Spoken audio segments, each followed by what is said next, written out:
नमस्ते, आदाब, सत श्री अकाल दोस्तों। आज आप सोचेंगे ये मैम को क्या हुआ। ये मैम को कुछ नहीं हुआ है दोस्तों। आप लोगों में से एक प्यारी सोल सिस्टर है, उन्होंने मुझे बताया कि जो है आप हाय की जगह नमस्ते बोला करिए। और उन्होंने रीज़न दिया कि हाय जो है बहुत लो वाइब्रेशनल लगता है। एक्चुअली मैं उनके रीज़न से तो सेटिस्फाई नहीं हूँ। ये मैं उसको मतलब डिनाई भी नहीं कर रही, बट मैं ये नहीं मानती हूँ कि कोई वर्ड आपको हाई वाइब्रेशन या लो वाइब्रेशन में लेकर जा सकते हैं। बट मैं इतना ज़रूर मानती हूँ कि हाँ, हम लोग जो हैं अपनी संस्कृति को आगे बढ़ा सकते हैं। और ये सुझाव अगर किसी ने दिया है तो इसको मानने में कोई भी बुराई नहीं है। इसलिए आज जो है आप लोग को नमस्ते, आदाब, सत श्री अकाल। कैसे हैं आप लोग, बताइएगा कमेंट सेक्शन में। चलिए तो आज के टॉपिक पर भी बात कर लेते हैं। आज का टॉपिक है, मैं आपको बताना चाहती हूँ दोस्तों कि न्यू मून जब आता है आपकी लाइफ में तो क्या लेकर आता है बेसिकली। क्या ये सिर्फ एवं ही होता है कि न्यू मून आ गया, फुल मून आ गया और चला गया? क्या इसका ट्विन जर्नी में कोई रिलेशन है, कुछ मतलब इससे कुछ कनेक्शन है क्या? कुछ जो ऐसा है जो आपको पता होना चाहिए कि ये क्यों आते हैं और इस पे इसका जो है पर्पस क्या होता है और क्या आप कर सकते हैं। तो ये बेसिकली मैं आज आपको बताना चाहती हूँ और थोड़ा मैं ध्यान आपका इस तरफ लेकर जाना चाहती हूँ। और दोस्तों नो डाउट आपको इससे हेल्प एंड क्लैरिटी मिलने वाली है। आप अपनी जर्नी के पीक पॉइंट, एक छोटे पॉइंट से लेकर एक लास्ट पॉइंट तक जाके सारी ही क्लैरिटी और सारी ही इन्फॉर्मेशन आपके पास होगी। बने रहिए हमारे चैनल 555 एंजेलिक गाइडेंस के साथ। चलिए पहले आपको बताती हूँ कि व्हाट इज़ न्यू मून। दोस्तों न्यू मून, मैं आपको ये नहीं बता रही हूँ कि चंद्रमा जो है आता है उसके बाद पूरा डिमिनिश हो जाता है, फिर उसके बाद उसकी कलाएँ बढ़ना शुरू होती है, फुल मून तक जाती हैं। ये नहीं बता रही हूँ। ये बता रही हूँ कि new moon is a starting of a cycle and a ending also. ठीक है, न्यू मून आपको दिखाता है end of a cycle and a beginning also. Means यहाँ पर जो है एक जो है आपका चैप्टर जो है एंड होगा और एक साइकिल जो है बिगिन भी होगा। तो दोनों ही चीज़ को लेकर ये न्यू मून आता है। And it relates to twin flame journey. किस तरीके से ट्विन फ्लेम जर्नी से रिलेट है? According to me and to my divine guidance, each new moon जो है demands releasing of your negativity. जब भी न्यू मून आता है डिमांड करता है कि आप अपनी निगेटिविटी को रिलीज़ करें। Negativity, negative people, negative habits, negative thoughts and everything which is negative just need to be released. ठीक है, at the time of new moon. And you have to release your past baggage also. And regarding this, what twin flames need to release और क्या क्या जो है उनको release करने की नीड होती है ट्विन फ्लेम्स के, इसी पे आज बात करते हैं। तो मैं आपको बता रही हूँ कि many twin flames complains that they are stuck in their journey. बहुत सारी आप अगर कमेंट सेक्शन में किसी भी चैनल पर जाके देखें तो आपको ऐसे मिल जाएंगे कमेंट जिसमें लिखा होगा मैम मैं स्टक फील कर रही हूँ, मुझे समझ नहीं आ रहा कि अब कैसे आगे बढ़े। Yes, this situation comes in twin flame journey often. ठीक है, बहुत मतलब प्रायः ऐसा होता है कि फील होता है कि स्टक हो गए एंड ना उनको लगता है कि ना आगे बढ़ पा रहे हैं ना पीछे जा पा रहे हैं। क्या होता है, क्यों होता है बेसिकली वो दोस्तों? वो इसलिए होता है कि कोई एक चीज़ ऐसी है, कोई एक ऐसा इंसिडेंट है, कुछ ऐसा इवेंट है, कुछ ऐसे लोग हैं, कुछ ऐसी निगेटिविटी है जो आपको रिलीज़ करनी है और वो रिलीज़ नहीं हो रही। इसी वजह से आप स्टक हैं, आप आगे नहीं बढ़ पा रहे हैं। ठीक है, आप फाइनेंशियली स्टेबिलिटी आपकी नहीं आ पा रही है, आपको कंप्लेन रहती है फाइनेंशियली स्टेबिलिटी नहीं आ रही है, जॉब रिजल्ट जो है फेवर में नहीं आ रहा है, सक्सेस के लिए जो है काफ़ी टाइम से वेट करना पड़ रहा है फिर भी सक्सेस नहीं मिल पा रही है, जॉब ऑलमोस्ट लग गई है पर जॉब की ज्वाइनिंग नहीं हो पा रही है, बना बनाया काम फंसा पड़ा है, कहीं से भी कुछ अच्छा होता नहीं दिख रहा है।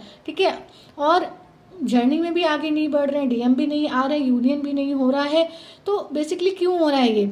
यस, इट हैपन्स, ऐसा होता है। हमारी लाइफ में ग्रोथ, एबेंडेंस, सक्सेस तब आती है जब हमारा कर्मा बैगेज कम्प्लीटली रिलीज हो जाता है। हाँ, हमारे साथ ये प्रॉब्लम होती है, हम नॉर्मल लाइफ नहीं हम लोग को दी जाती है। जब तक कि हम सारी सफरिंग्स नहीं ले लेते हैं हमें सक्सेस नहीं मिलती है, हमें एबेंडेंस नहीं मिलती है, हम बिल्कुल तपाए जाते हैं। ठीक है, ऐसा नहीं है दोस्तों कि जो है आपको आप जो है ये आपको जो है मतलब आपको इतनी सफ़र करना पड़ेगा लाइफ में कि आपको सक्सेस मिलेगी नहीं या आप अवेंडेंस में नहीं मिलेगी, ऐसा नहीं होता है। आपको मिलेगी, आप अपनी लाइफ में आगे बढ़ते जाओगे। अगर आप इनर वर्क कर रहे हो डेफिनेटली आप जो है अपनी लाइफ में आगे बढ़ोगे, सक्सेस भी मिलेगी, सब कुछ होगा। बट यहाँ पर मैं आपका ध्यान कुछ और जगह लेकर जाना चाहती हूँ कि जो आप स्टक फील करते हो, ठीक है, और तब तक लाइफ में स्ट्रगल बहुत आते हैं जब तक वो एक पर्टिकुलर चीज़ आप रिलीज़ नहीं कर देते हो। इनफ टैलेंटेड होने के बाद भी जितना डिजर्व करते हो उतनी ग्रोथ आपको नहीं मिलती है, जबकि आप लगातार एफर्ट डाल रहे हो तो प्रयास कर रहे हो तो फिर भी वो रिजल्ट नहीं मिलता जो आप सोचते हैं कि आपको मिलना चाहिए, ठीक है।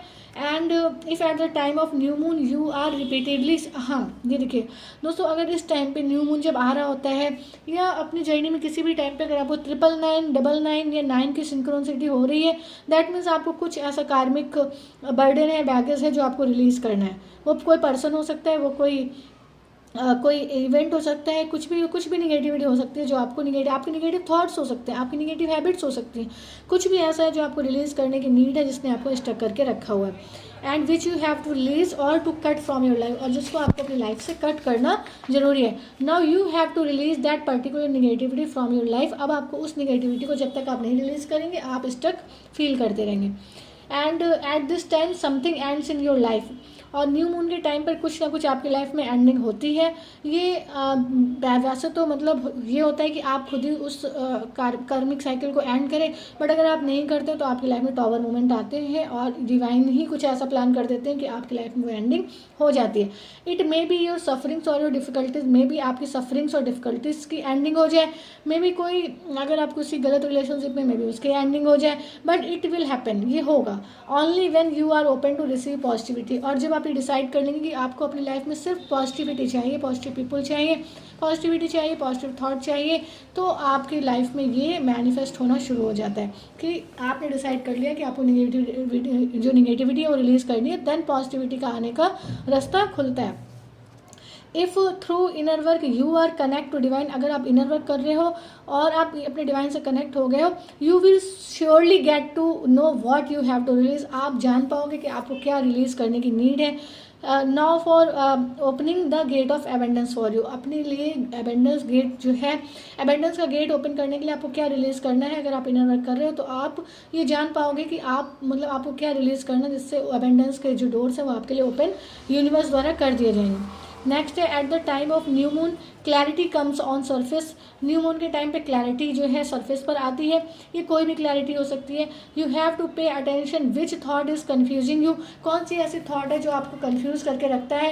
Eight the time of new moon जो भी बात आपको कन्फ्यूज करके रखती है, जो भी आपके डाउट होते हैं वो सरफेस पे आते हैं, चाहे वो कोई भी बात हो, कोई भी डाउट हो, कोई भी कन्फ्यूज़न हो, वो सरफेस पे आएंगे। क्यों? क्योंकि वो आपकी सोल चाहती है कि आपको क्लैरिटी मिले आप, और आपको उनमें से जो है ट्रुथ को आइडेंटिफाई करना होता है। आपको जो है ये पर्जिंग, सोल पर्जिंग इसीलिए होती है दोस्तों कि आपके कन्फ्यूजन्स आपके जो है आपकी जो है हेड पे जो है आपके क्राउन चक्र पे हैवीनेस देते हैं। आपको ये चीज़ निकल कर बाहर आती है कि जिस चीज़ को लेकर आपको डाउट है वो कहीं ना कहीं वो डाउट है, उस डाउट को आपको क्लियर करना है, उससे आपको ट्रुथ को आइडेंटिफाई करना और उस ट्रुथ के साथ आगे बढ़ना है। जब आप ट्रुथ के साथ आगे बढ़ेंगे तो जब नेक्स्ट न्यू मून आएगा तो आपको ऐसी कोई भी निगेटिविटी, ऐसी कोई भी कन्फ्यूजन, डाउट नहीं रहेगा जो आप ऑलरेडी रिलीज कर चुके हैं। नेक्स्ट है इस टाइम पर डिसबैलेंस आप इसीलिए होते हैं क्योंकि माइंड और हार्ट में जो कॉम्प्लिकेशन होते हैं, दिल और दिमाग में जो कुछ चलता रहता है वो इसलिए होता है क्योंकि सोल पर्जिंग होती है, ठीक है।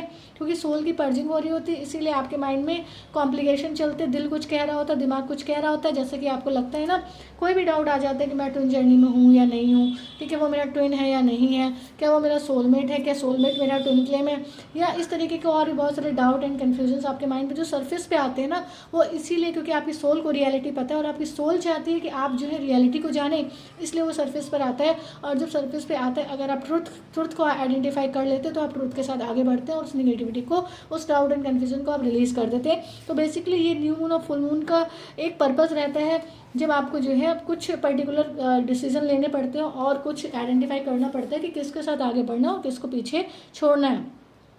और दोस्तों जैसे मैंने आपको बताया कि वो इसलिए होता है क्योंकि सोल पर्जिंग होती है, सोल को पता होता है कि क्या सच है क्या गलत है, इसीलिए इस टाइम पर ये मौका दिया जाता है कि आप सही गलत पहचान कर सही के साथ आगे बढ़ें, और जो गलत है, जो झूठ है, जो इस 3D रियलिटी में फंसा के रखा है, जिसकी वजह से आप अपने डिवाइन पर्पस की तरफ आगे नहीं बढ़ पा रहे, आप उस एनलाइटमेंट की तरफ आगे नहीं बढ़ पा रहे, तो आप उस ट्रुथ को जाने, इसीलिए आपको जो है न्यू मून पर, फुल मून पर पर्जिंग होती है, ताकि आप जो है आपको सारी क्लैरिटी मिले, और अगर आप सही के साथ बढ़ते हैं तो आप जर्नी के राइट डायरेक्शन में आगे बढ़ जाते हैं। और जो है ये जैसे कहा जाता है कि जर्नी बहुत सारे साइकिल्स में कंप्लीट होती है, तो एक साइकिल आप डेफिनेटली क्लियर कर लेते हैं और इस तरीके से आप अपनी जर्नी में आगे बढ़ते हैं दोस्तों।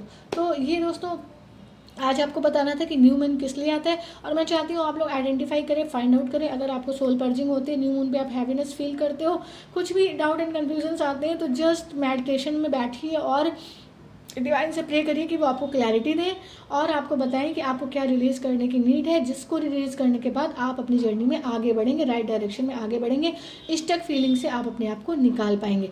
तो ये आज के लिए मेरा वीडियो था, और मैं आपको बताना चाहती हूँ कि new moon and full moon just ऐसे ही आते जाते नहीं है, ये आपकी लाइफ में कुछ पर्पस लेकर आते हैं, आपकी जर्नी इससे रिलेटेड है, तो उस निगेटिविटी को आइडेंटिफाई करिए, रिमूव करिए और जर्नी में सही डायरेक्शन में आगे बढ़िए। तो बेसिकली ये आज का वीडियो है दोस्तों, आई होप आपको हेल्प मिली होगी। हेल्प मिली हो, वीडियो पसंद आई हो तो वीडियो को लाइक करें, हमारी सोल फैमिली 555 एंजेलिक गाइडेंस को ज्वाइन करके नोटिफिकेशन बेल पर क्लिक करें, इससे आपको ऐसी हेल्पफुल वीडियो के लिंक और अपडेट टाइम टू टाइम मिलती रहे। मिलते हैं अपने नेक्स्ट वीडियो में कुछ ऐसी tips tricks help and guidance के साथ जो आपकी जर्नी को ईजी बनाए एंड जल्दी कंप्लीट कराए। Till then take very very good care of your self दोस्तों, love your self, love your divine and do your journey honestly दोस्तों। ये सिर्फ सुन के मत रह जाइएगा दोस्तों, इस पे वर्क करिएगा और आपको पता चलेगा कि आप जो है आपको न्यू मून पे क्या करना है। तो आप बेसिकली आपको ये मैंने काम दे दिया है, एक तरीके से एक्सरसाइज दे दी है। अब इस एक्सरसाइज को सॉल्व करिए और जो इसके सोल्यूशन आएंगे, जो इसका रिजल्ट आएगा, वो मुझसे जो है कमेंट सेक्शन में आप अभी या बाद में, जब आपको सोल्यूशन मिल जाए, जब आप उनको फील हो जाए कि आपने जो है एफर्ट डाले और आपको पता चला कि आप किस वजह से स्टक है, उस नेगेटिविटी को आपने रिलीज़ किया और आप आगे बढ़े, तो मेरे साथ आप इसको शेयर करना मत भूलिएगा दोस्तों। बाय बाय, चलिए मिलते हैं अपने नेक्स्ट वीडियो में। टेक केयर दोस्तों, गॉड ब्लेस यू दोस्तों, लव यू ऑल।